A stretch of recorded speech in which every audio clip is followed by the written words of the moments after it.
Good morning children, welcome to your English class. Today we are going to start the textbook that is Marigold. We have already completed the first two units, that's unit 1 and 2.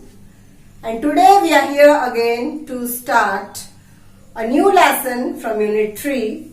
And the name of the lesson is Nasruddin's Aim. Now children, do you know the meaning of the word aim? The word aim means target or a goal. The target which a person wants to achieve. So, let us start the reading part and then I will explain to you. All of you take out your books and put your finger on the lines. One day Nasruddin was chatting with his friends. He began to boast, "No one can match my skill in archery.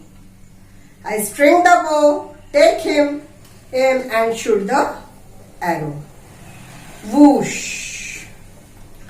One day Nasruddin was chatting. Chatting means gossiping. One day Nasruddin was gossiping with his friends and he was boasting. Boast means self-praise. When a person praises about himself. He was boasting that he is a very good archer and he is well expert in archery. Archery is the sport of shooting arrows. He told his friends that he is a very good archer.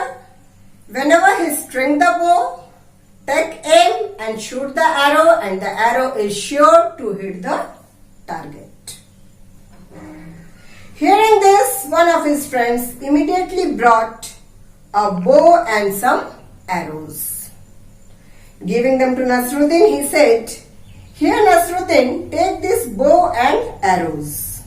Then pointing towards a target, he said, "Aim at that target and shoot an arrow." When Nasruddin's friend heard that he was boasting about his skill in archery, one of them brought a bow and some arrows and gave them to Nasruddin. And he asked him to aim at a target. He pointed towards the target and asked Nasruddin to hit the target. Nasruddin held the bow in his hands, strung it, aimed at the target and shot an arrow. Nasruddin was ready. He held the bow in his hands, strung it and aimed at the target. Woo! The arrow didn't hit the target. Instead, it fell down somewhere in the middle.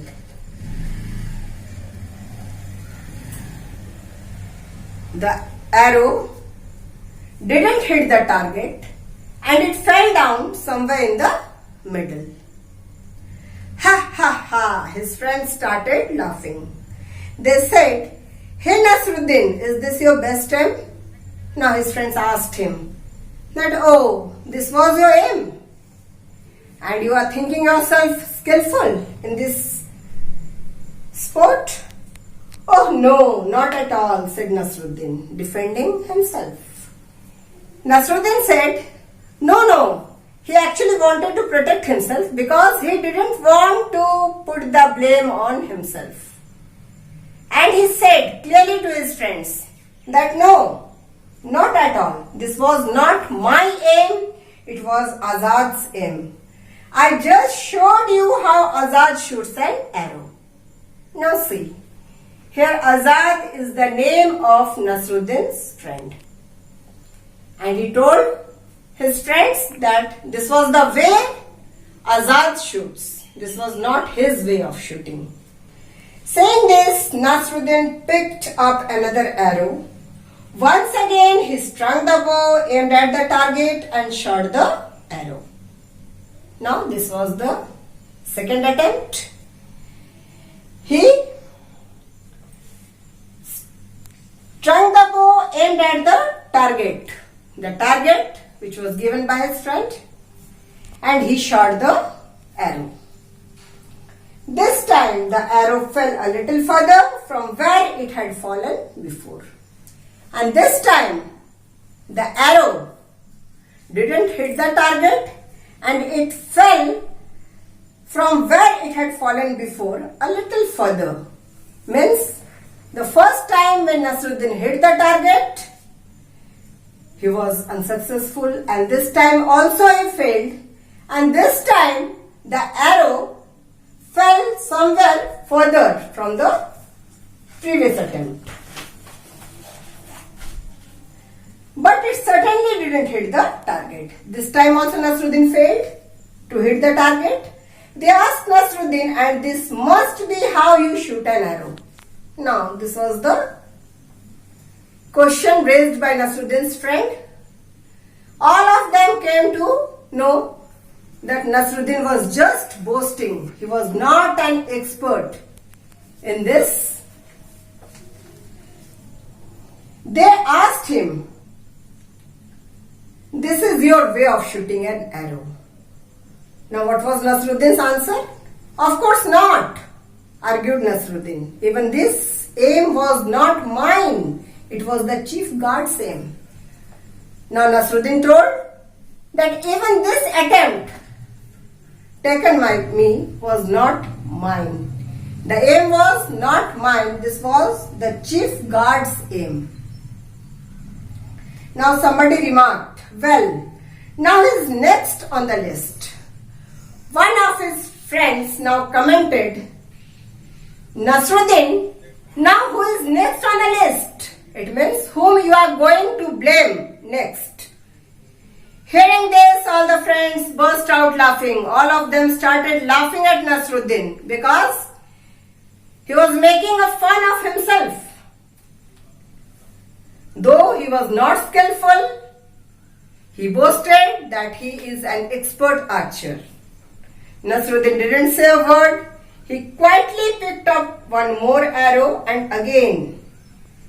And this time Nasruddin was really lucky. The arrow hit right on the target. Now students, this is the third attempt of Nasruddin. Once again he quietly, silently picked up an arrow and hit at the target. And this time he was quite fortunate enough that the arrow hit the target.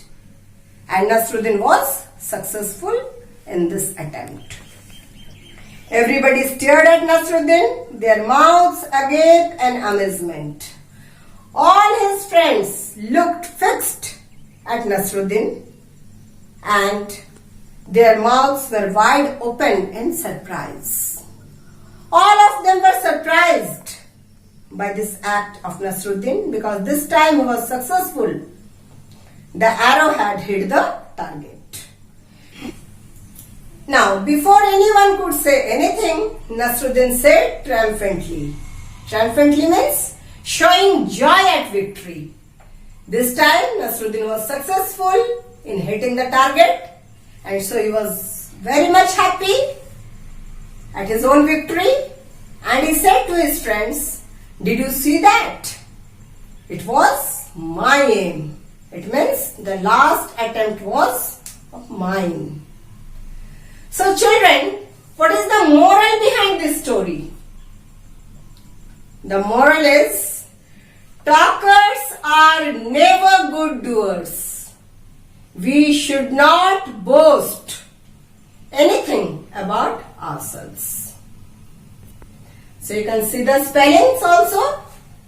Chatting, boast, skill, archery, hit, target, immediately, defending, picked, remarked, agape, amazement. So you go through this video, you pause it wherever it's required, you read the lesson and you learn the difficult spellings. Thank you and have a good day.